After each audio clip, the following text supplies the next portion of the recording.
and Tobago presentation. This is about the project that brought us all here these last few days. And I just want to introduce the team really quick. So we have KHAW, who's doing kind of an overview of the project. Dr. Clary Larkin, who is talking about the groundwork of this project, including Nelson Island and the condition assessment.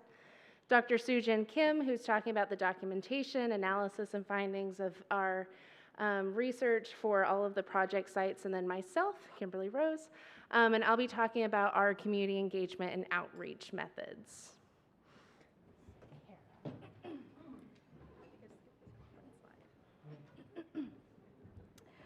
Okay, good afternoon, everyone. So I'm just going to go over the whole project, some of the plans, the tasks, the goals of the project. And I'm just going to start off by, well, how did this thought come about? So this is a common site that I think anybody who works in Port of Spain sees. I mean, I traveled through PTSE with taking maxis for the first 5 years of my working life. And during the rainy season or during any heavy downpour, I couldn't get in to go home. So I think people know this story. You find a place in downtown, you lime for a bit. And you just chill, and then eventually it clears up, and then you get to go home. Same story over and over. But flooding aside, PTSE is a heritage site. It's actually a listed property of interest under the National Trust Act. It's grade 2, which means that it's got quite a bit of restrictions, so it has to be repaired with like-by-like materials and things like that. So it's actually a really significant site that is constantly getting flooded. Downtown Port of Spain, that first slide again.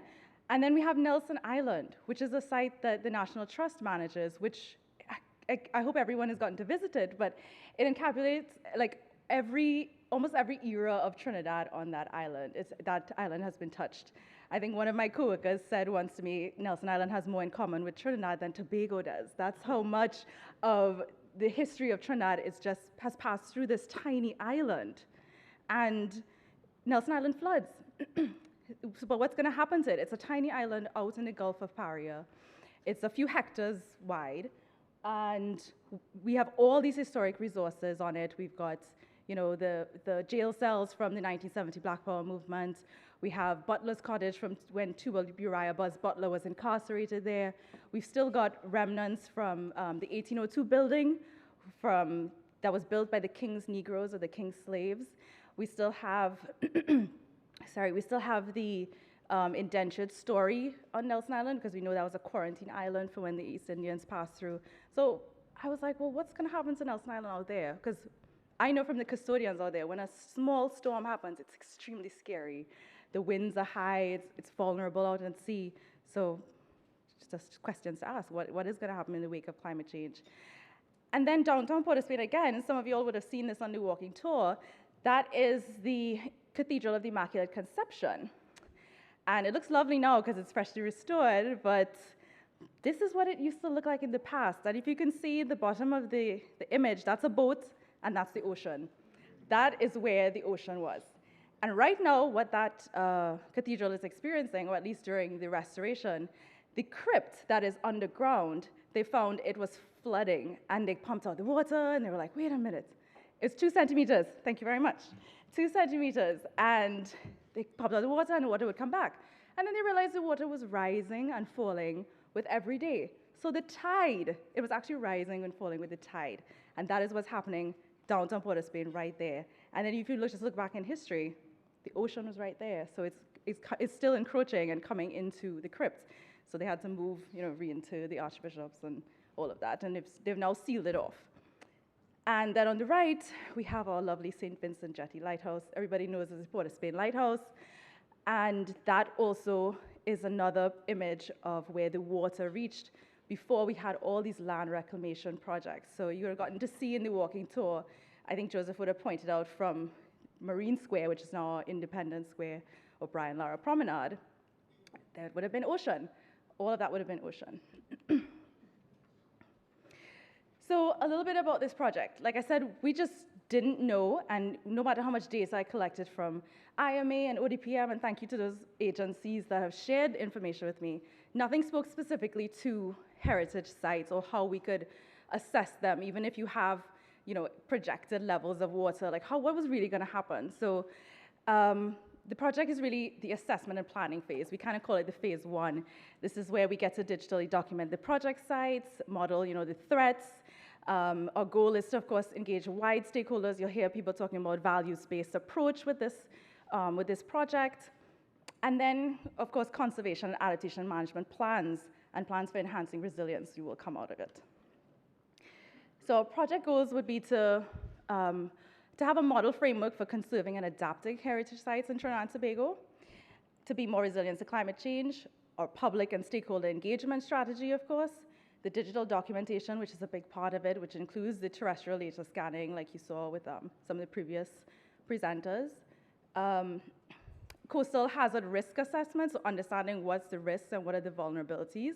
And our two project sites are downtown Port of Spain, which is a historic urban landscape, and Nelson Island, which is a cultural landscape. And then from that, we're going to have conservation and adaptation management plans, which are prioritized to give recommendations for the preservation and, of course, ongoing maintenance of the sites. And this project is just broken down into 5 lovely tasks. 1 is the documentation and conditions analysis. 2 is the climate change modeling and risk assessment. 3 is this conference, which is the sharing and engagement. 4 is the conservation and adaptation management frameworks and plans. And 5 is that engagement and dissemination, or that public awareness activities. So this is a partnership project. I think people have been hearing us sharing names across all day.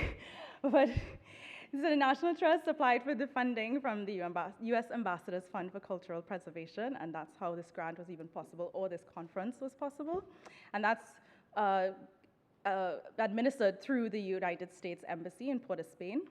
Our partner is the Craig Group, who is handling a lot of the adaptation planning, the values-based community engagement side, as well as managing this conference.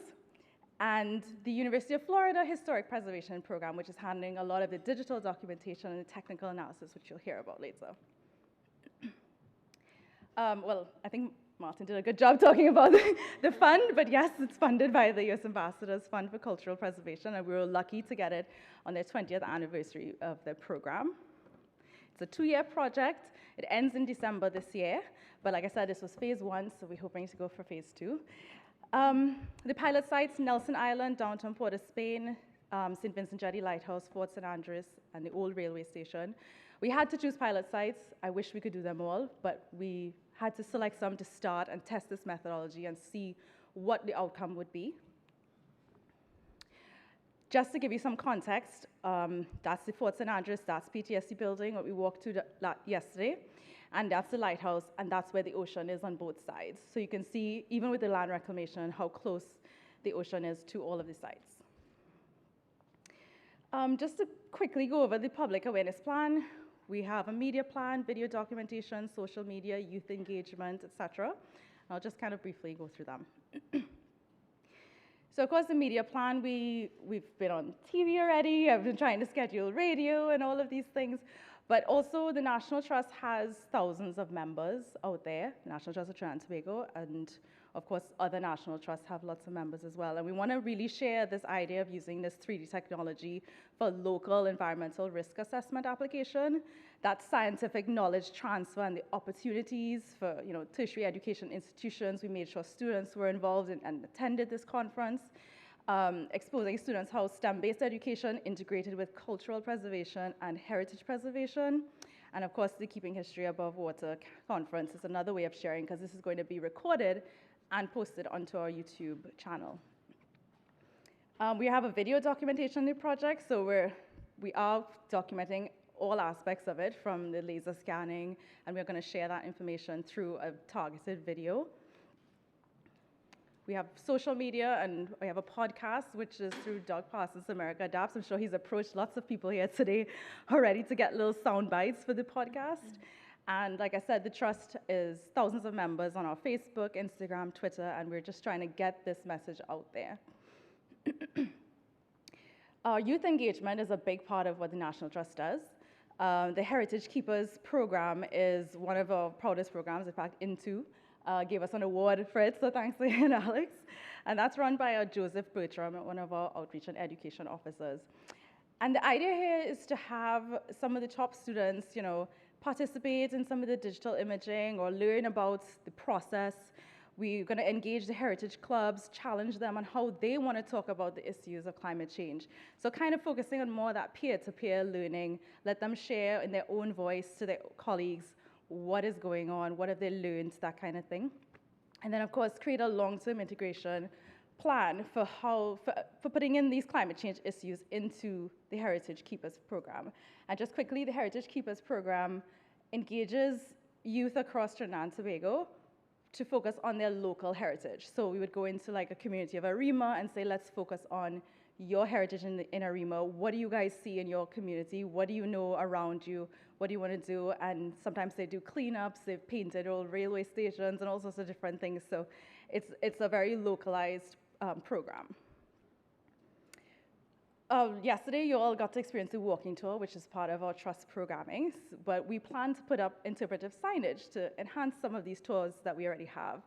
So that orange umbrella tour, Out with the Trust, is one of our trust programmings that we do with walking tours to downtown Port of Spain, which you can book at any time through the National Trust. But we're hoping that when we do put up signs, based on the data and the results that we get from this project, for each of the sites, including Nelson Island, when we have our tours, we'll have a little bit more conversation happening with visitors who are going to these sites through our tours. And ministry and agency collaboration. You have to go with people who are doing the policy. We heard Kishan talking about creating this, or actually editing, the climate change policy. And I went up to him, I was like, hey, we have all this data is gonna come out of this project. Can we get cultural heritage in this policy, now while it's actually happening? And the trust is in the Ministry of Planning and Development, along with a lot of those environmental agencies that are tackling this issue. So like the EMA, EPPD, IMA, ODPM, local governments, and we're trying to keep that conversation going. Made sure to invite them to the conference and the workshop tomorrow. They participated in the training that we had last year. So I think this was probably the one part that's the dearest to my heart. Sujin came back last year, November, and did training with various government agencies. A lot of the agencies have been using some sort of technology in their practice. I think IMA said they were using their laser scanner for mangroves and kind of being able to calculate the carbon sequestration. So being exposed to other uses for the laser scanner. Some of them said this is the first time they got that formal training on photogrammetry or the 3D 360-degree cameras and those types of things.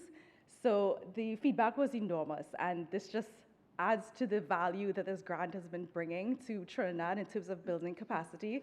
And all of them said, anything the National Trust needs, we're going to come back, call us, you have use of our equipment, we've learned how to do this now, we'll help you. So it's just fostering this sharing and collaboration that's just beyond what I expected. And of course, we're going to have lots of virtual and hybrid events like the Keeping History Above Water. We had a Toot Bagai lecture on climate change and heritage with Catherine Childs from the Cayman Islands National Trust and her wonderful group of youth who have attended COP27 and shared some of their experiences and the things that they've learned, as well as their actions that they're taking to fight climate change. I think Marty already told everyone a little bit about us, but just to go back on just these little stones create big ripples. I was lucky enough to apply and become an intern in 2014 through the US ICMOS program, and I ended up on Nantucket, another little island. And it was a 3-month program, and I was introduced for the first time in that type of documentation, and I think we did interior surveys, and I was like, ooh, I'm an architect now. It was the first time I think I was trained to see buildings in a different way, to see historic buildings, and to look for all the details and the features that make them special. So it was truly a wonderful experience, and I stayed in touch with Marty. In 2019, we got in touch again, and he was like, why don't you come and be a guest lecturer at PIN this year, Preservation Institute Nantucket. I went up there and I saw the work that he shared in Nantucket, what they were doing with flood modeling, and I was like, gosh, Trinidad floods every year, all the time. This is a good methodology for us to try and use here. And we started the conversation, like you said, many late nights planning, and then we got this grant and we're here. So Marty, thank you. Couldn't do it without you.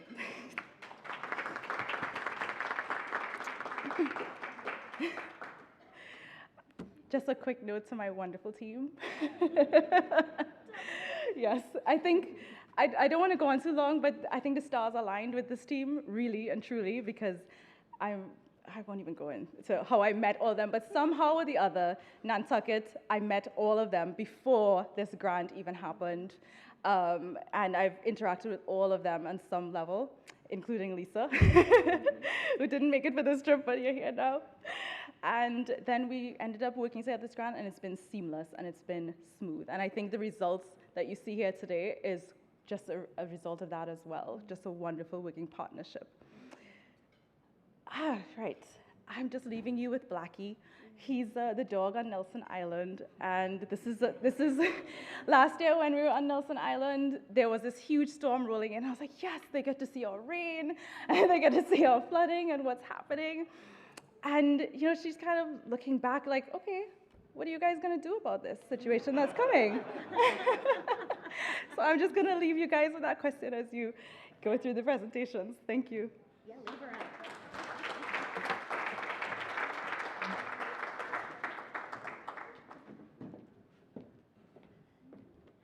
Good afternoon. I'm so happy to be here. Actually, could you please go back to Blackie? For those of you that don't know, I'm a dog lover.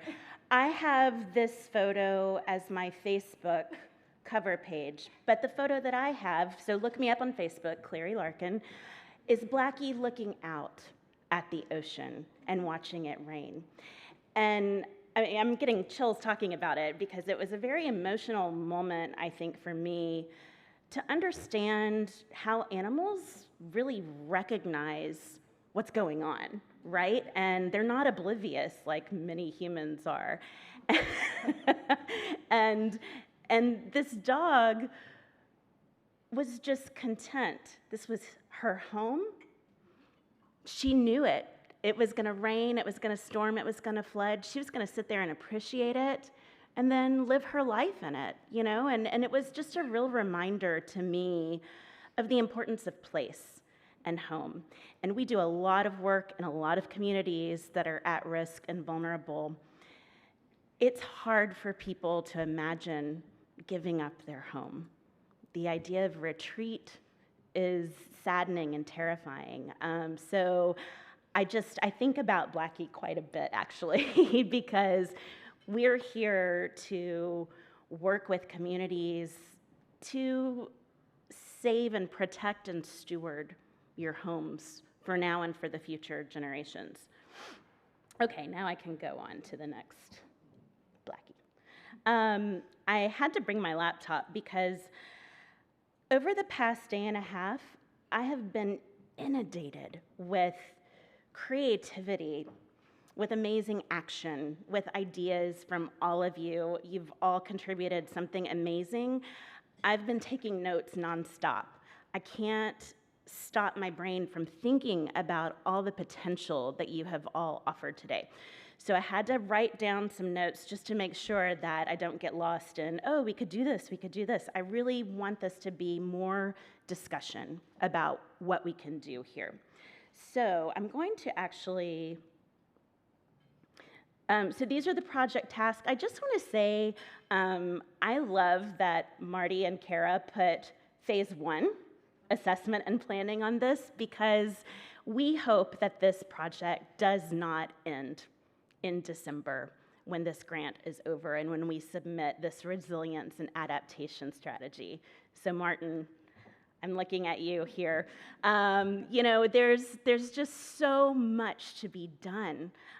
So phase 1 started July 2021 and will end this December. I want to say that I think what we expected on our initial site visit in April was a real focus on sea level rise and the future impacts on sites. And what we saw instead are two very different resource groups with different challenges. So Sujan's going to discuss the Port of Spain sites. As we all know, these are on landfill. It's created a very dense and active downtown transportation hub that is frequently impacted by storm flooding. And as many of you saw during yesterday's tour, it is asphalt, it is concrete, it is at the base of your hills and mountains.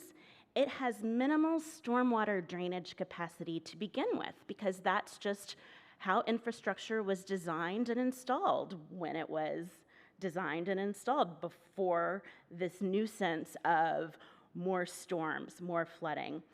And then these stormwater drains are often clogged with trash, with plastic bottles, things that come down the mountains, things that come down the streets. And the common flooding here is also exacerbated by high tides. So these block the water outlets into the harbor, and they will be continued to be exacerbated by sea level rise. I also want to say those plastic bottles and that trash goes into the harbor. And I see you, Mr. Nathaniel, and I love your energy. I want to congratulate you on your efforts to recycle plastic bottles and to be more creative with thinking about water and water storage. This is one of our students that we talked with yesterday, and he's identified this as a problem to be solved. We were coming back from Nelson Island last April. We were delayed by a while because of the storm, so thinking about access to the island, you know, we had to wait it out there. We didn't necessarily lime, but we waited it out. But on the way back on a boat, you know, you start to see detritus in the water and this stream of plastic bottles and trash in the harbor that's been coming down from the hills after the storm. So that's something that we've got to really take care of. I want to talk a little bit about Nelson Island's challenges, because I think what we're really going to see there is the emphasis and the difficulty in creating and maintaining a heritage tourism site in the middle of the ocean. It's got minimal access for the public. It needs maintenance funding. It's being impacted by salt water, by wind, by rain, many of the threats that Rudy Lynn mentioned earlier, and more threats of storms, wave impacts, and sea level rise. But these two sites really illustrate the complexity of the over 400 heritage sites in this country. And they're going to be used as part of our methodological assessment for how we scale and apply the project here in this country and hopefully across the Caribbean as a model. Kara mentioned partnerships. Partnerships are so important for this because these are complex problems. And it's not just partnerships amongst our team, it's interdisciplinary work. It's interdisciplinary methods and knowledge that will help these projects. Sorry, I just heard myself, which is always a little unnerving. So during our initial site visit, we started our documentation, which Susan will talk about. We also interviewed the caretakers on Nelson Island. They do amazing work. They live there on this island in the middle of the ocean. They are really creative and innovative in maintaining the buildings and in installing sustainable mechanisms to keep the island off grid. How many of you have been to Nelson Island? Awesome. Oh my gosh, this is great. Okay, well, I know that we're all heritage freaks, but it's really good that you have so many of you that have been there, because I think that was one of the things I was really impressed with, was the innovation for sustainability. During our trip, Kim and Kara also led focus groups. The data gathering for this project takes many forms. So we use our expertise for assessments and for modeling, and we listen. We listen to community values. As Kara mentioned, Sujan returned in November to lead training. And I think what's important here is that this software is not only for documentation of buildings, but also for artifacts and smaller scale heritage items. And, you know, we talked a little bit earlier about the NGO use of software and technology and storage of data. It's really important that we also offer these skills and these trainings to our partners and our communities. So, all of this is going to end up with this resilience and adaptation strategy. You know, we are here today in this conference. Your input is needed. And I think one of the things I want to say is that a theme we've been hearing about this week is citizen science, which not only happened during the focus groups, during the workshop and training, it will happen again tomorrow. It's happening now in this conference, and I think perhaps, Martin, you mentioned this is community engagement. This is it. This is citizen science, and you're all a part of it. So after this conference, our team will be working to compile and review and synthesize our information into this assessment strategy. So I don't really need to tell you much about the history, except that I want to say that the existing structures on the site of Nelson Island span from 1802 through the World Wars and include contemporary renovations for current use. The National Trust was given jurisdiction over these 5 islands in 2003, and I want to say that I think the design and implementation of these, oh boy, thank you, of these adaptation strategies will be the next significant phase of history for the island. So I'm going to present our work to you in a series of questions that I want you to think about and for us to promote some discussion. So, even before you reach the island, what's the approach? What does the visitor already know? How can we get visitors to think about heritage in a way that's easy for them to understand? What's the access to the island? You have to get on a boat to get there. I'm only 5 feet tall. That boat climbing in and out was pretty difficult. So how do we think about access for those who maybe aren't as mobile? We were also trapped on the island during the storm. So how do we, handle that when it happens? So just thinking about what does the visitor anticipate? What do they see and hear and think? What's the understanding of history that we're presenting on this island? It's changed a lot, so how do we express these changes over time? How can the public feel like this island is relevant to their lives? How do we express the tangible and intangible heritage of the site?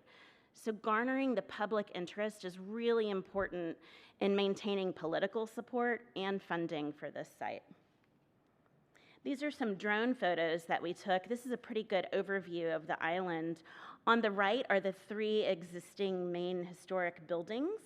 You can see the dock for the boat at the bottom, and a lot of sort of historic ruins and remnants around the site, and walking trails around the left of the site.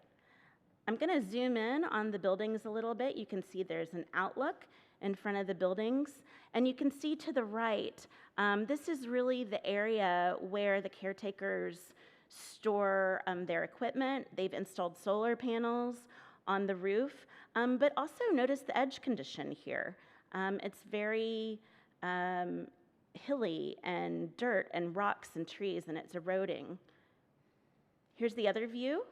On the upper right is the Uriah Butler Cottage. This is currently being used by the caretakers as their home.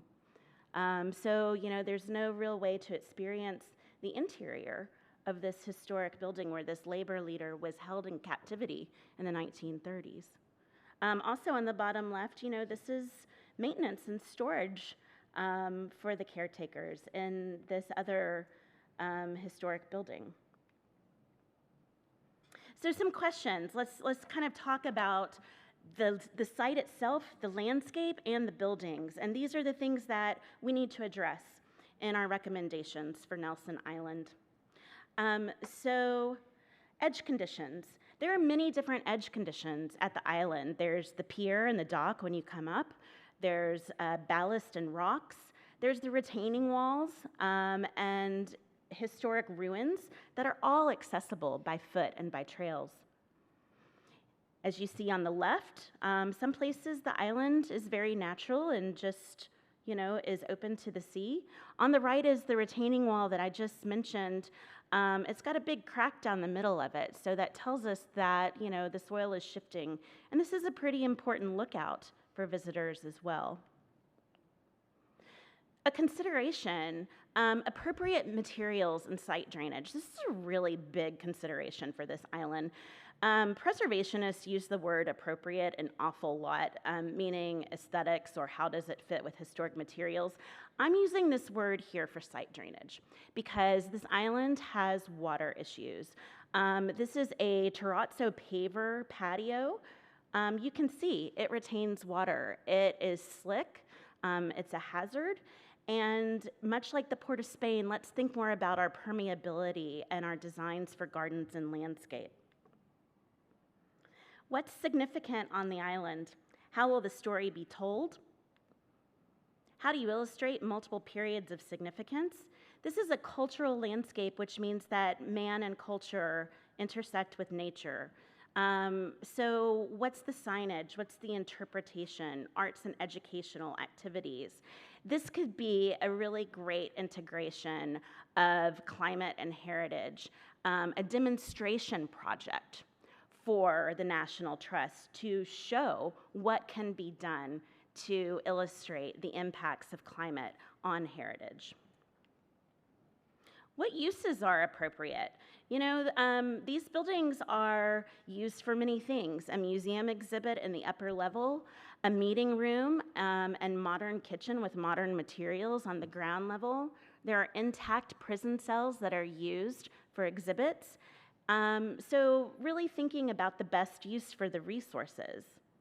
And then how do you integrate modern necessities with the historic resources? The middle photo is one of the prison cells that has been turned into the utility storage. We need these places in order to keep these historic buildings up and running. How do we design and repair appropriately? How do we train for historic trades and crafts? I loved Rudy Lynn's presentation this morning. We need training for vernacular trades and crafts. And these are the people that are going to be repairing these buildings in the best way possible.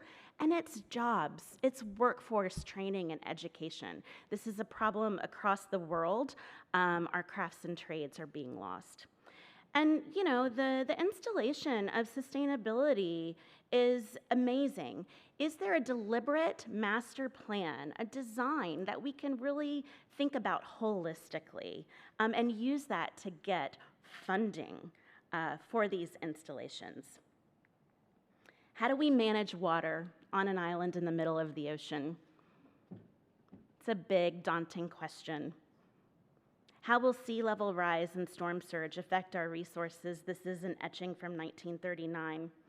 I just want to end really by talking a little bit about the word resilience.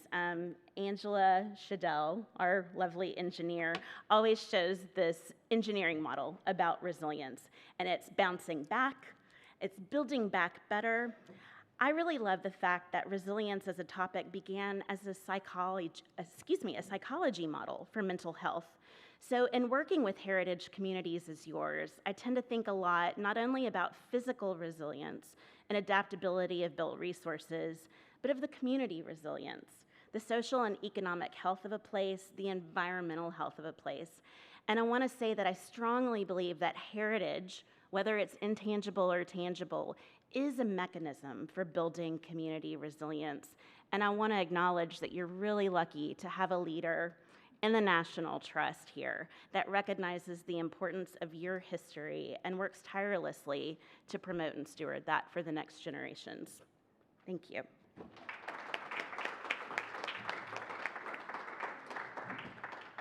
I'm just going to skip that.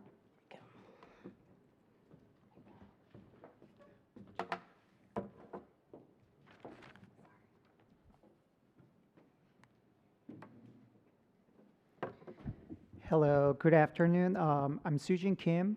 I'm a faculty member at the University of Florida and the director of Envision Heritage Lab. So thank you very much for attending, and I'm glad to present some of our work in progress for this particular project. So my presentation is twofold. First, I will present the 3D virtual representations of our two study sites, including Nelson Island and downtown Port of Spain. And second, I will discuss flood vulnerability assessment for downtown Port of Spain, focused on South Quay area through virtual, yeah, South Key. Okay, well, I kind of like checked it many times, like in the dictionary, like I checked the UK version and the US version, Australian version, but anyway, I'll take the advice. Okay, South Key. Okay, all right, South Key, sorry, through virtual simulation and geographic analysis mapping and field observation. All right, so let's take a look at our virtual representation of Nelson Island. So the resources captured included the historical assembly area, the three main buildings from left, jail cells, 1802 building, and mess hall.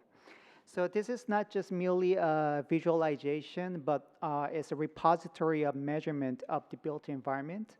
So for instance, I measured the height of the central building, which reads 9 meters. All right, so let's continue to explore the island. The data included the butler's cottage replica, which is used as a custodian's housing now. And also the gun emplacement and beacon, which is the highest point of the island, and the bunker. One of the bunkers. And also, there is a hospital ruin near the three main buildings. And lastly, you're looking at the historical restroom remains on the cliff. So for the next step for the documentation of Nelson Island, we'll continue to refine the architectural drawings, and also condition mapping, referring to this the data set, and also we'll update the topographic information on the site plan of the Nelson Island using this data. All right, so let's come back to where we are. So in Port of Spain, the 3D scanning job focused on three heritage structures and their immediate context at, again, South Key and Broadway intersection and the Beetham Highway. So for this downtown area, so the data did not include the interiors, but the exterior elevations, topography, and other street features. So you're looking at the St. Vincent Jetty Lighthouse, the exterior. So this is showing the front elevation of Fort St. Andres and the rear elevation of the same building. So this data is also three-dimensional, but you're looking at the 2D orthographic scalable renderings out of the 3D data for architectural representations. So lastly, you're looking at the old railway station, which is used by PTSC, Public Transport Service Corporation. Okay, a close-up image of the building, and another one. Okay, so to understand the past flood events at this downtown area, we looked at the information in the media and some research articles. And a lot of news articles highlight how quick it is for the street to flood. And next image, yeah, it's more recent image. All right, so, and my observation also found it very true. So back last April during our first visit here, in about a couple of hours of rainfall, we're able to see some noticeable amount of the water runoff on the streets everywhere. And also the ODPM, the Office of Disaster Preparedness and Management in Trinidad and Tobago, confirms that this area's flood susceptibility is very high. All right. So, and this image is showing the aftermath, often the after flooding, the street is like full of debris and mud, and which interrupts the traffic and daily life. All right, and I also looked at some excess flooding images, and this picture is showing the flood event that happened in May 2013. And then other social media postings also confirm the similar extent of flooding that happened in different time periods. So I thought this flooding is quite representative. And also the opening video that Kara played is also confirmed that this level of flooding happens quite often on the street. All right, so to better understand the impacts, so I ran the simulation of the May 2013 flooding using the 3D virtual representation of the area. So the same retail store where the children were standing is at the right corner in the image. All right, so this might be what the street might have been looked like during the flood in May 2014. And let's take a look at the intersection where we have the three heritage structures. All right, so this is what happened during that flood period. But here, the interesting thing we found is that the flood water is barely reaching the lighthouse and the Bitham Highway. So from the lighthouse perspective, so you can see that the kind of granular visualization of water behavior here.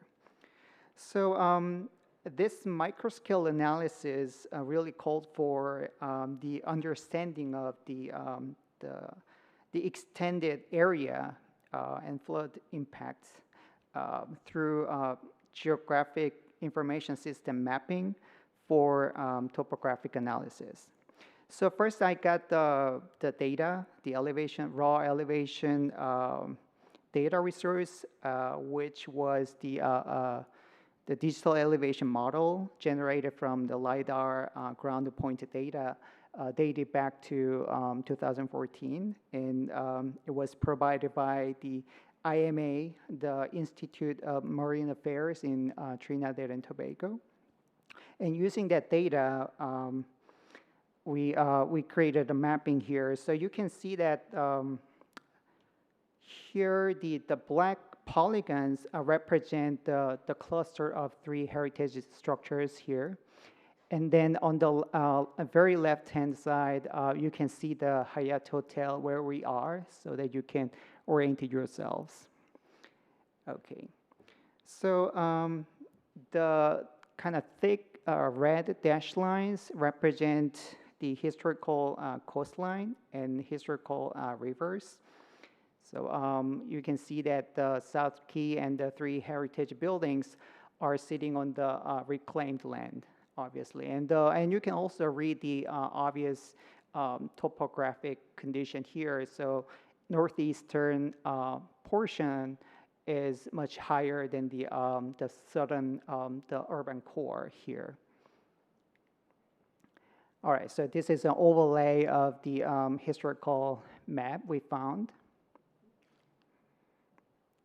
All right, so and then we took a look at more kind of local conditions. So in this mapping, so the purple is representing the elevation of 1 meter or lower, and the areas of 2 meter or higher are all kind of illustrated with the light yellow color here. So you can see that the South Key, sorry, is much lower than the surroundings here. All right, and so and then at the same time, interestingly, the highway. Let me try this pointer. It's not working. All right, sorry. So the highway that's kind of passing through the lighthouse on the map. You can see that the highway is higher than the South Key area. So it's kind of like creating a dam and make the South Key area is like a kind of bathtub in this area. So that kind of explains why flooding always happens in this particular area. So, and also, interestingly, the modern extension of the historical St. Anne's River to the right, to the east, if you can see, I really want to use this pointer. Sorry, but to the end, the eastern to the east, that's a historical river. You can see the dash line. So the modern extension of the historical St. Anne's River is does not allow the water runoff to drain either. So again, like the water is kind of trapped here.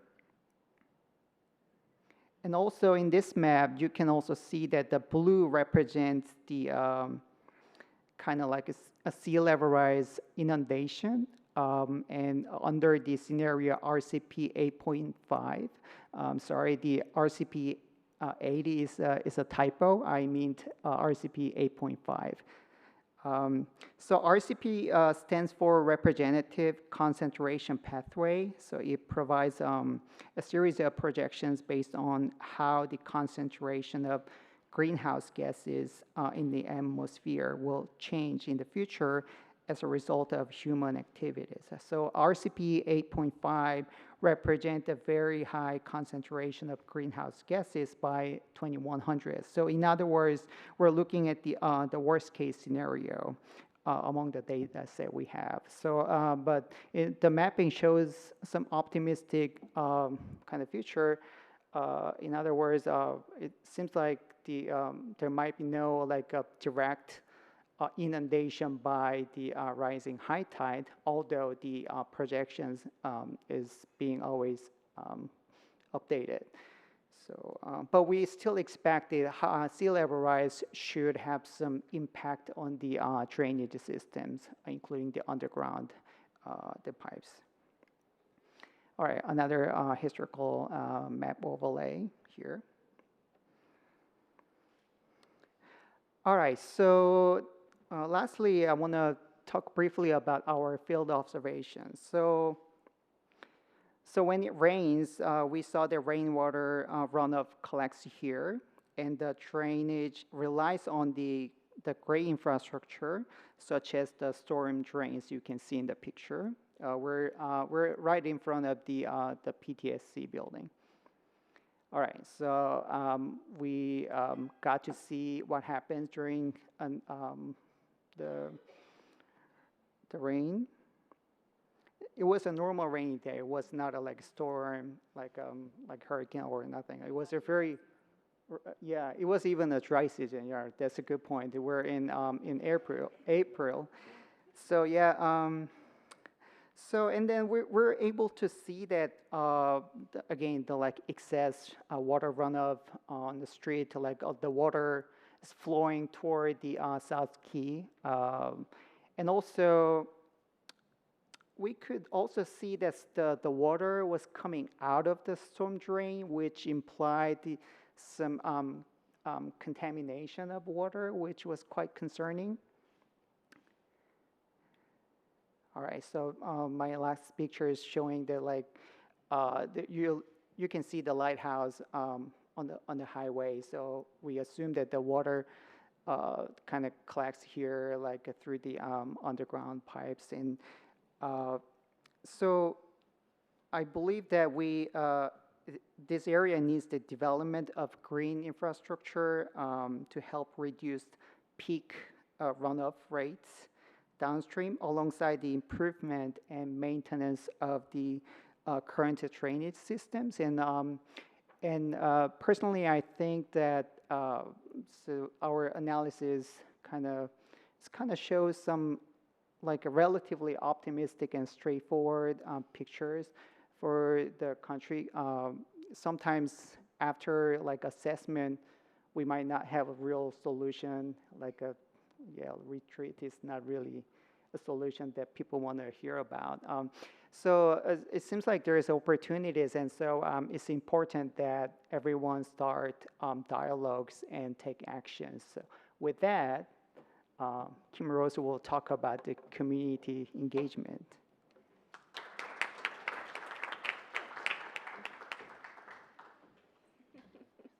I'll grab your notes. Okay. Good afternoon. It's good to talk to y'all again. So once again, my name is Kimberly Rose. I'm the Preservation Manager with the Craig Group, and this presentation is going to be looking at the community engagement and outreach methods not only for this project, but also in previous projects that I've worked with, especially when the desire is to how to maintain momentum when the project is done. And this is kind of a difficult question, but first, it is looking at what is community engagement. We use this term a lot, and like we talked about yesterday, is what is the semantic of community? And we use this word a lot, and the Centers for Disease Control gives one of my favorite definitions. It's community engagement means working collaboratively with groups who have similar interests, geographic proximity, or situations, and looking at what is affecting them to address that topic. In the context of this project, we are engaging those who work with and care for historic and cultural resources. And the issue, of course, being the current and future effects that climate change and natural hazards will have. The International Association of Public Participation provides a spectrum of public participation. When undergoing a process of public participation, you need to have a goal and a promise. To inform means to do so by sharing information to help folks understand what you're saying and what you're hoping to get from them. And the promise is, by doing so, you will continue to keep them informed. To consult means to get feedback and on those decisions and that analysis and alternatives. And the promise is to listen and acknowledge that feedback and let the public know how that was used. To involve is to work directly and consistently with the public to ensure that values are understood while promising to incorporate those concerns directly into the deliverables. To collaborate means to develop public partnerships and include them on the development of prioritization of the alternatives, promising to do all of the above, as well as incorporate those concerns and recommendations to the maximum extent possible.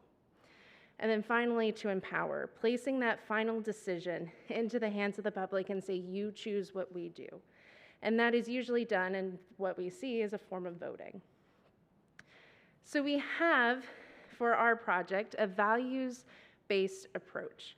And Marty touched on this earlier in his presentation, but the aims are really to, especially for this project, is to look at the significance and the values that we learn from the public, whether that's aesthetic, historic, scientific, spiritual, or social.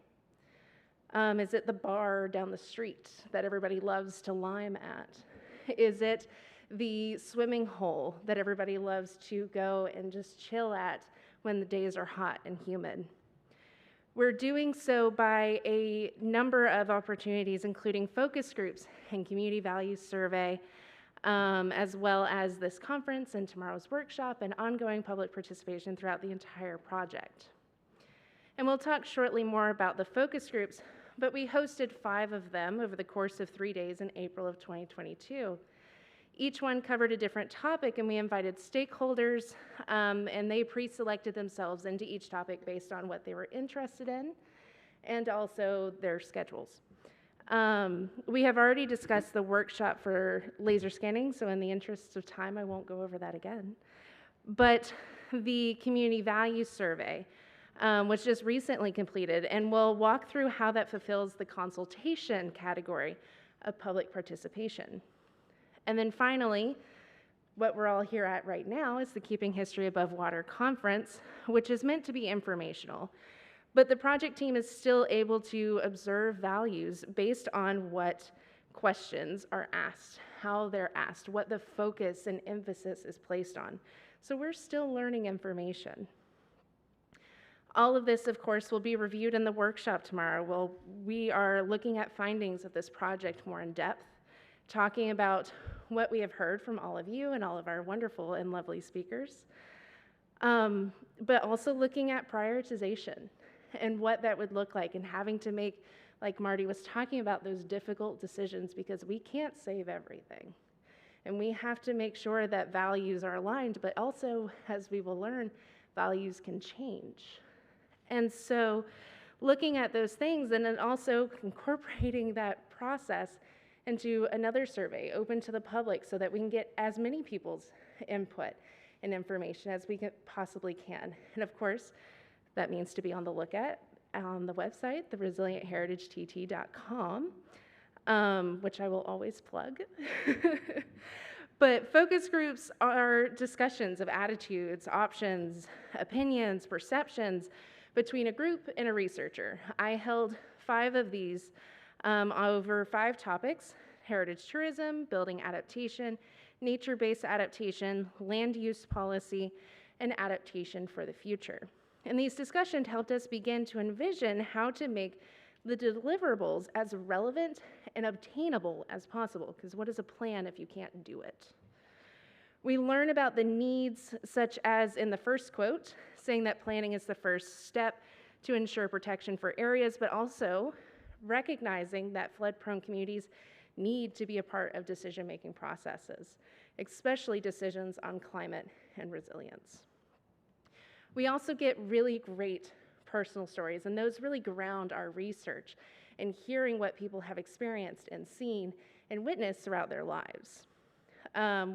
This one individual was talking about the damage that they've seen on the historical lighthouse, and it was lost due to erosion and rising sea levels. And this reminded me of where I lived for a few years, which is also another island. Its lighthouse was moved in 2008 for millions of dollars, and quite frankly will need to be moved again, or the island will have to make the decision to lose it. And so this lighthouse is of value to this individual, and exactly the type of thing that we want to know. And this helps guide, wrong direction, our surveys as well. And so you know that paragraph whenever you open up a survey and nobody ever wants to read it because it's boring and it's a lot of blah, blah, blah? Well, that survey usually, or that paragraph usually tells you exactly what you need to know. And so the goal of this survey is to consult. We are consulting and looking for input. Surveys are almost always going to be a consultation of some sort. But the goal is to learn about the vulnerable resources, the places that matter most to you, what resilience efforts should be considered, and your concerns for climate impacts. And then also our promise to you is to use that input in community engagement efforts, like we're doing in the workshop tomorrow, in research, like we're going to do in future public engagement with surveys and ongoing looking at our findings. And then also in the protection of the irreplaceable historical, cultural, and natural resources, which is the plan itself. But what happens when the project is completed? The deliverables are released. We have pulled out in an official capacity, although I think I speak for our entire team when I say we will never want to leave Trinidad. And we will find ways to come back over and over again. But how can this momentum from this project, from the discussions we've had here, be maintained into the future? Because that's the thing that happens. We want to see action from this. We don't want to just talk, because that's just putting more hot air into our atmosphere. And so how can we make sure that our actions are implemented? We all know that the challenges can lead to effective responses, because humans like to solve puzzles, and this is a really big, big puzzle. And so projects can become catalytic in nature. And the first example we'll talk about is Acclimate Nantucket in Nantucket, Massachusetts, where Kara was a student in 2014, I was a student in 2019, and I went on to become co-director, and of course, Cleary and Marty, and quite frankly, Nantucket, for being a very small island, has had a lot of impact. But we'll also touch on the importance that art can play in our understanding of climate change. And finally, looking at future generations who will have to deal with and come to terms with the troublesome realities of climate change. So Acclimate Nantucket is a combination of the airport code ACK and the word acclimate, meaning to adjust to a new climate or conditions. And I came up with this name at 3 a.m. because it was part of my student project. So in 2019, at the University of Florida Preservation Institute, Nantucket, under former director Marty Hilton, who spoke earlier today, I presented this idea. He walked into the office where I was an intern and said, "Give me 15 minutes to change your life." And boy, did he. Because I became the founding coordinator of Acclimate in my second year of my master's. And my focus was bringing people to Acclimate and breaking down barriers across disciplines, because I noticed nobody was talking to each other, and it drove me nuts. And so by the time that I stepped down from coordinator, because it had gotten way too large for me to control without any kind of business know-how, there were 20 partnering organizations, 40 plus representatives, and it was a group of biologists, preservationists, government decision makers, artists, musicians, education institutions, recreation clubs, including the yacht clubs on Nantucket, media members, nature conservationists. And this phenomenal group of people worked together, dropped the silos and the blinders and the protection over our own information, and talked. And then out of those conversations grew amazing partnerships. And mind you, this was during COVID. It was created in September of 2019, so this was all done during COVID. In partnership with the Coast Resilience Advisory Committee, whose chair was actually watching yesterday, September was designated Climate Change Awareness Month for the island. There were hikes with signage about climate change all over the island. There were lectures and talks about climate change topics. In partnership with the Artists Association of Nantucket, the Osceola Foundation as well, a local painter was brought in to create a mural right where people get on and off the ferry. So they had no choice but to see it, and that's that mural there now. And speaking of art, art can help bridge this gap in understanding and humanize the science and raise awareness, because the implications of climate change are really hard to stomach sometimes. And they bring really hard emotions, like we were talking about earlier with loss. With loss comes grief. Grief is hard to swallow. And so art can help heal that portion of us and bring awareness and call our information without being completely and totally overwhelming or, quite frankly, inaccessible, because sometimes I look at those charts and I'm like, what are you telling me? They don't make sense at times to how we experience our world, and art can interpret it for us.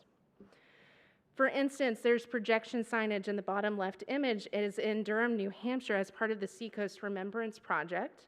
Signs with QR codes were put up around the waterfront to raise awareness of important and valued sites threatened by sea level rise.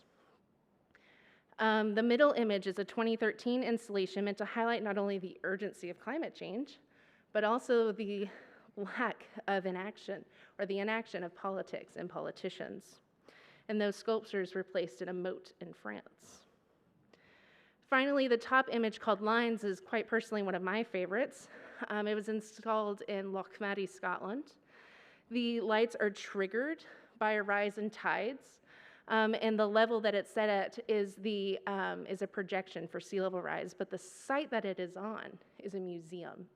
And that museum is no longer allowed to develop on their land, on this property, because of the threat of sea level rise in the future. One of Acclimate's partners, Mass Audubon, it's for birds and nature people and that kind of stuff, and it's an amazing group and organization. But they went on to support the formation of the Nantucket Youth Climate Committee, which is housed in Nantucket High School. This committee is run by students. It's for students. Audubon just kind of supports them in their meeting times and organizing different things. But they have a climate cafe discussion annually, and this group does research and projects and discussion on climate change and how they want their future to look like. Now, I was born in 1996. I am a young millennial and an old Gen Z. I was born in that cusp that nobody can decide what we are.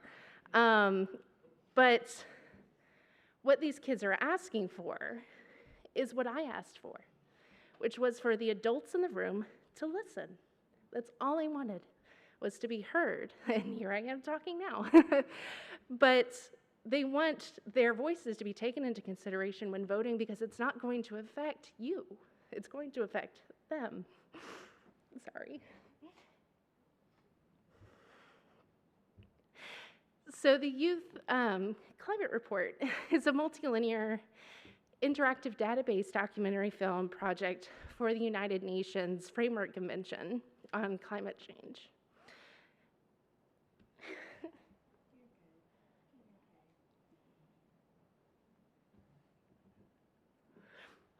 And it's a compilation of videos of kids all around the world talking about their projects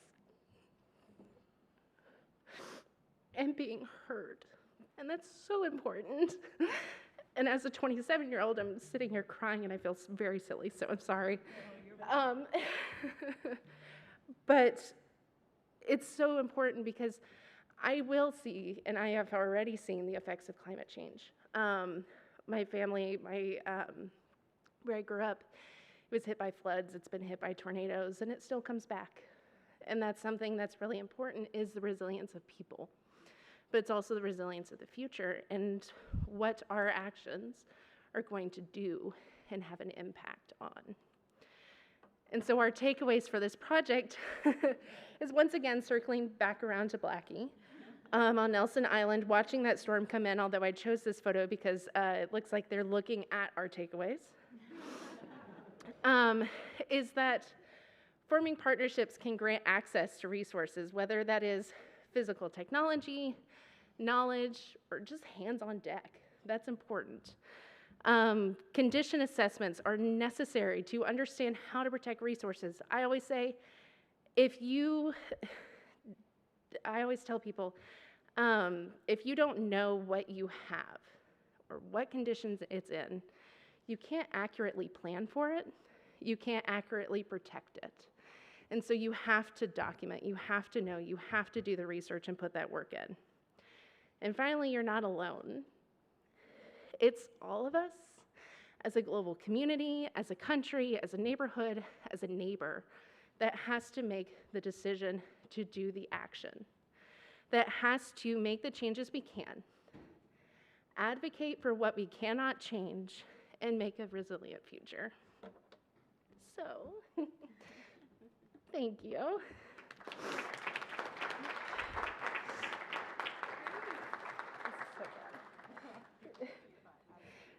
And thank you for dealing with me crying.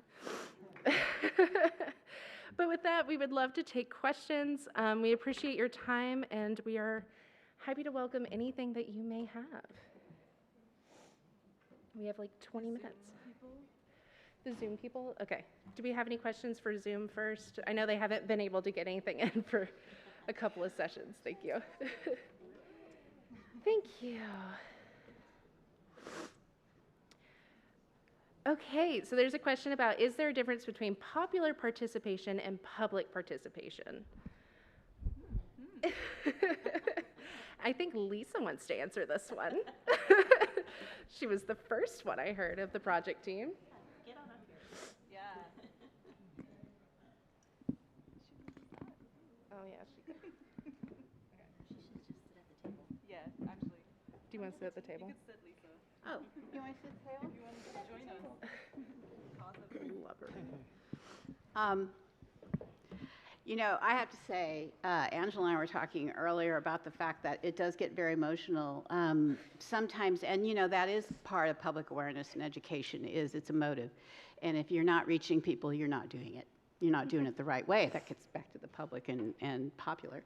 Couple things. To begin with, the whole values-based approach.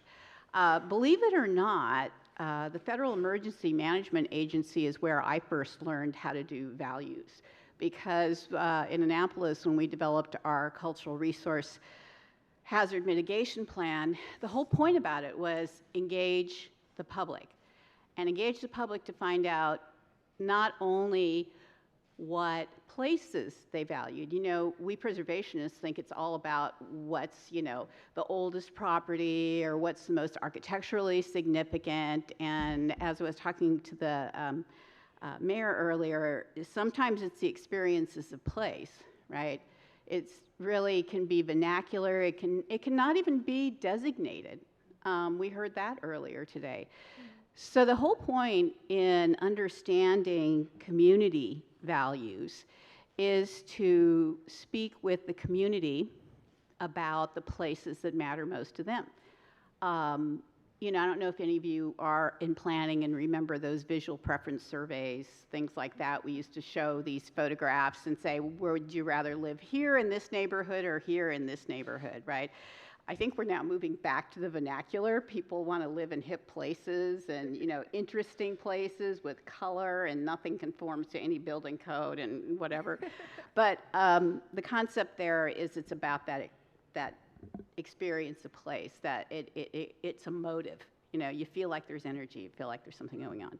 So when we did our work in Annapolis, we, on the popular side, you know, we hosted workshops and we had people do tours. They'd come on tours. Everything was free. We would partner with individuals. But the more public side was when we would do, for example, the boat show, which has thousands and thousands of people that come every year. And we had a booth. And we would pull in people who had no idea what preservation is or what climate change was, and you know, at that time, except for the following year when the boat show got flooded out because of the fact that City Dock flooded 50 times a year, and it happened to be during the most economically rich time of the city's year. So they got the message then. But when you draw in people that aren't your audience, you know, we talk about that all the time, you know, preaching to the choir. That is one way in which you are really doing a more, I don't know if I want to say popular, an engagement with the general public where you're taking it to them. The surveys that we do are oftentimes the more, okay, we're sending it out to a designated audience that we know as preservation people, or, you know, it might be emergency management, it might be those involved in the environment and concerned about sustainability. Another place that I learned the difference was in New Bern, North Carolina. So we did a resilience plan for New Bern, and we were learning about some work that was, some studies that were underway in the little town of Manatee. And it was really about how people experienced place. They can tell you in your assessment that we like being in this location, it's really neat, you know, we like being over here, but then you have to ground truth it. And you have to actually go to the community and see. And they may say they, you know, like the most significant historic properties, they go somewhere, but you know what you find out? They spend a lot of their time sitting at that little cafe, which is in the historic district, and they sit out in the sidewalk. So they're experiencing the place, or the farmer's market. They spend a lot of time at the farmer's market, you know, and the farmer's market may not be a historic building. It may not even be in the historic district, but that's where people gather. Or as we were talking about earlier, it could be festivals. You know, that's what it's known for. So I think that when we're looking at doing public engagement, we go to where the people are. And as one woman quoted to me in Newburgh, come to the church parking lot, because that's where you will hear from us. Ask us there, meet us where we are. So to me, that's where you get into the popular versus the public. You know, you got to be in the church bulletin. That's the other thing I would tell people too. When you talk about the publications, you know, yeah, you can be in the newspaper about your charrette event, but get in the church bulletin, because that's what people are looking at every Sunday. So that should answer it, hopefully. Kim, may Yes. Yeah. if I may, I'd like to continue a little bit on that. One of the things we did in Statia was when we were trying to get community opinion, we had 10 stations with 10 questions at 10 different locations. So that we were getting a variety of perspectives of different areas, but it was stations asking stations about their opinion. And a lot of times that also is a very big impact on the kind of information you get back. Yeah. The other thing I wanted to mention, I really enjoyed the Nelson Island trip, but I did see that there was an audiovisual machine. It doesn't seem to have been working when we were there. But what I would like to suggest is you get people, Trinidadian people, talking about how they feel about the different episodes it represents. And certainly intergenerational. You get young people talking about how they feel. A lot of them don't even know about the 1970 revolution anymore. And so what you want to try to, what I would suggest is you try to get that intergenerational talking heads throughout the exhibits that are telling you from a Trinidadian perspective how they feel about the site. And the other thing, sorry, the other small thing was I did appreciate that in the Indian exhibit part, the upstairs part, there was an Indian community contribution. So that, I think that was an important thing that needed to be brought into it. Beyond just the historical reconstructions, what are the current community cultural feelings and how do they contribute into it? Perfect. Yes, ma'am. No, Or, Kim? yes. Oh, if you would like to. Is there a question? Okay. I just wanted to make a suggestion because throughout this whole conference, I haven't really seen a focus on mass migration, Yeah. of forced mass migration as a result of climate change. Yeah. And I think it's something that's really important because, again, in Montserrat, we've experienced that. And what I've seen recently as it relates to preserving our culture and heritage is that it's very difficult when there's inbound migration as well as outbound migration. Yes. Yeah. So what we've lost is a lot of Monstratians, but we've inherited a lot of people from the region, but they're there temporarily. So what happens is there's no transfer of our history, culture, and heritage to the youth because these people don't even know the history, culture, and heritage of the island. So just be conscious of forced mass migration and the impact that that can also have. Definitely. Because that's probably going to affect lots of your heritage sites, especially if there's flooding and things like that. So definitely include that because that's having a dramatic impact on the ability to preserve culture and heritage in Montserrat. Definitely. Can you tell us why, I'm curious why you think they're temporary, because I know when we've had hurricanes in the United States, some people have left and they don't go back. They go to the place that they moved to and they don't go back. Well, our situation is unique because Montserrat is a UK overseas territory, which means that if I'm born British, almost, right? So it also means that people that migrate to Montserrat are aware of the fact that if you stay there for 6 years, after 6 years, you become a Montserrat citizen, which automatically makes you a British citizen. So most of the people who are now passing through Montserrat are there on a temporary basis. So they have no interest in preserving things like culture and heritage. But also what's happening is that there are some people who remain, but they're bringing in their culture and heritage. And because now our population is made up of, say, 70% migrants, it means that there's only 30% of our population who are monstrosians, but they're also aging, which means that we have our culture is so watered down right now, and it's not because it's been intentional or there's a drive by people to water it down, but we're tribal in our nature. So when you come from Guyana or Guadeloupe or Dominica, you're going to attach yourself to people from Guadeloupe and Guyana. And essentially, if you open up a food shop, you're going to sell the cuisine that you know. So that's what's happening in Montserrat. It's not that anyone's pushed us out. We've migrated because of the volcano, but brain drain and everything else compounds on top of that. So you have a major issue. So it definitely needs to be considered forced mass migration and the impact that it has on history, culture, and heritage.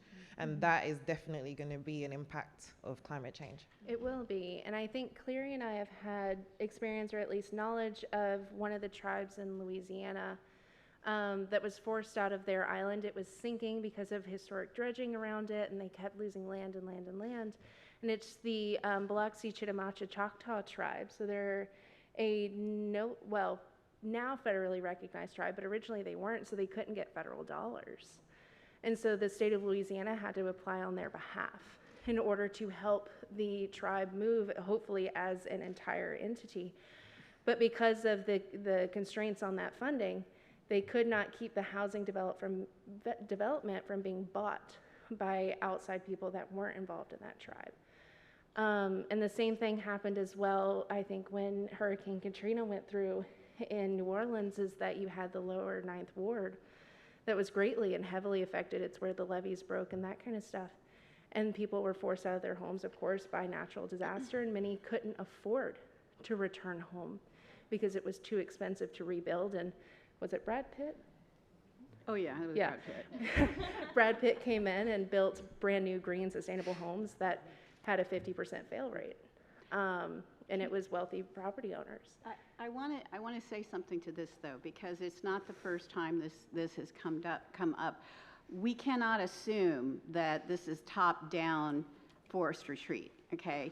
I think there's two things to think about. One, the most important one, is to document everything, not just built environment, not just natural resources, but traditional dance, traditional language. And again, being from the U.S. and being from the western part of the U.S., this is what we have learned with our Native American, Native Hawaiian, Native Alaskans, is that it is very important to capture before it's gone.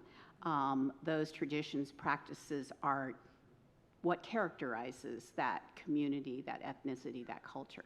So that is something that you can do now that can be part of any type of climate action or any type of cultural heritage program. The second thing I'll say is that there are instances after Hurricane Sandy, there were communities that were on Staten Island that said, we think we need to leave, we as a community. So it was not the government identifying things. They had a series of community meetings. The community decided where they wanted to relocate, and they developed a plan so that over time, FEMA could buy out their locations, but they could actually choose where to locate. And it was maybe an 18-month process to decide as a community, as a neighborhood, where they may want to go. And some people didn't, they stayed, I think. But that's one thing that you can start with the community, not top down.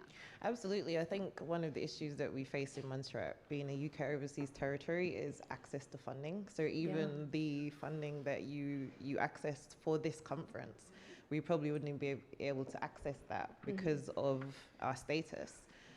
So I think one of the issues that we have as well is also that heritage also falls to the bottom of the priority list in almost every situation. So in Montserrat, we're focused more on rebuilding the infrastructure and bringing in things like a port, a hospital, and things like that. So even just getting funding for the museum is a task. So it's just understanding that we face all of those issues as well. But I definitely wanted to make sure that mass migration was included in the work that you're doing. Yeah, Thank you. Thank you. So our next and probably final question, does the National Trust go to schools, villages, et cetera, to communicate national heritage and history to build, I'm sorry, what is the word? Interest, thank you, on conservation? So I would say we don't start nationally, we start locally. So we have a program called Heritage Keepers, and that program focuses on generally youth. So we either have heritage clubs in schools, or sometimes we go through NGOs. There's a big program with the Scouts right now, and in fact, Joseph Bertrand, who's actually here, the outreach officer, has helped working with the Scouts. They actually developed a heritage badge for Trinidad, and they've had the discussions with the trust so that we've been able to share with them, some of our national heritage, yes. But with the Heritage Keepers, they go into the local communities and ask the kids about their sites that they pass every day on their maxi taxis and they interact with. And like Lisa said, those communal spaces that they spend time in and just hang out with their friends after school, and those places become valuable to them. And just to Jay's point about documenting, we had a commemorative event on Nelson Island to commemorate the 50th anniversary of the Black Power movement. Was it the 50th? I think it was. And we actually invited back some of those people who were incarcerated on the island, and it was paw-raising. Like, I'm talking to you, and I'm just remembering these men sitting around talking about the way they thought about things, the way they felt about things in that time. I mean, my time is totally different from their era. I mean, look at me here up on this podium. Somebody with my complexion would not have had that opportunity back then. So just sitting and listening to the stories, I'm sorry we didn't document it, but I think the trust has been, through its, especially Tutbagai series, trying to get these things more documented. And I think COVID has helped push us into that platform of using digital and documentation. So yes, I think we will take that consideration. Yes, strongly. Thank you. I heard you said last question, but I was waiting. Yeah, that's okay. Okay? You're fine. Go ahead. Thank you. I must comment on your panel, the diversity. Very diverse, I should say. However, I'm hearing a lot of conversation around community and community engagement and stuff like that. But I noticed in your presentations, even the 3D presentation that Dr. Sujim did, and also Kara, if I pronounce it incorrectly. No, that's okay. Right. We did not see much of community. We saw in and around Port Spain our preserved sites and buildings and stuff like that, but we did not see much of the community themselves, with people who actually are engaged in some of the disasters that they are really going through from all of these things that we are talking about. And they have a lot of history, they have a lot of sites. For instance, I am representing a community called Sealots. I'm the president of the Sealots Community Council, and we have heritage sites in that area. We have one of the areas that's called the Old Fish Market. It's been torn down, and no one is care to really preserve it, but it have a lot of history surrounding it. We have steel pan and the buildings and all these different small areas where persons have been very passionate, and their livelihood and all these things were surrounded about it, in it. And we also have the wholesale fish market. Many years ago, the government used to have an interest in really dredging and cleaning and really taking care of the area. But I don't know, it no longer happened. Also, the man-made dry river, the East Dry River that was shown in the presentation, that come all the way down to the seamouth and that area. And it's really disastrous, because all the waste and all the plastic and the human waste and everything comes straight down there, and it stays there. And no one cares about it. But the people, the residents there, they came from small island, like my friend across there was speaking about, and they settled there and they have developed that area. But still, no one seemed to have much interest with, and it's labeled high risk, right? So we have a lot of complicated issue to sort out, and I would love to hear what the trust have to offer with respect to working with us, because I heard you say that we were not alone, and I'm really looking forward. Yeah. So- I think that's a good opportunity to promote tomorrow's workshop. So we did reach out, and there are neighborhood representatives, and if you had not received information and you want to attend that workshop, then you are, come back here, right? Aren't we in this space, or are we in another space?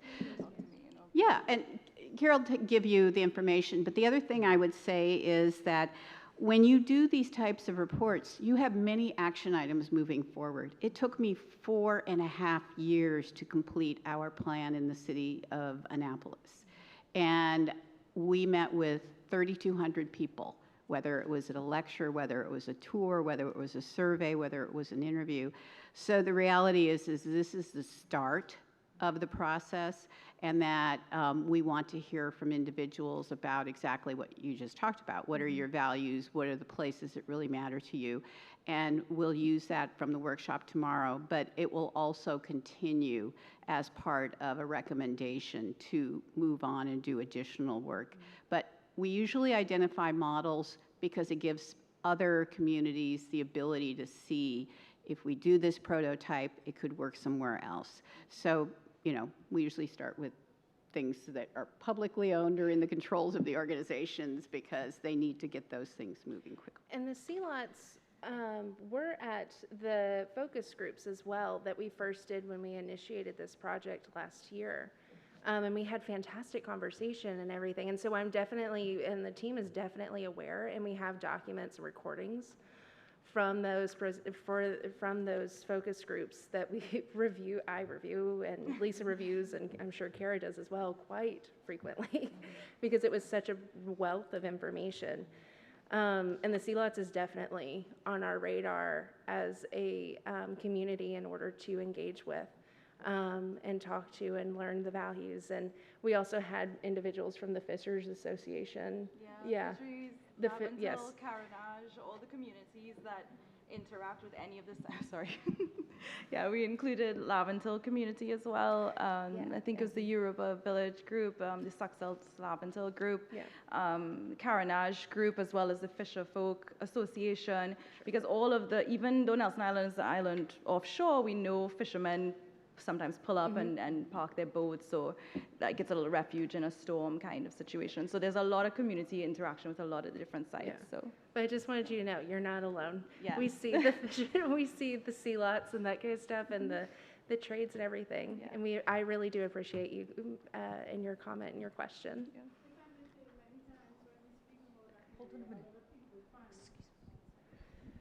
When we speak about CLOTs, a lot of stakeholders is really a hands-off situation. So it's really passionate for us to really find a solution with the devastation that is taking place there. Yeah. And we really want solutions. We are really willing to work with persons who are willing to help. Yeah, Right? absolutely. Excited by that. Same. Okay, well, thank you all for listening, and I hope that you enjoyed our presentation. And like I said, tomorrow we'll be meeting for the workshop where we'll work on prioritization and that kind of stuff of some of the items that we've talked about during this session and other sessions throughout this conference and our research and everything else. But now we will begin the next session, which is another opportunity for everybody to ask questions.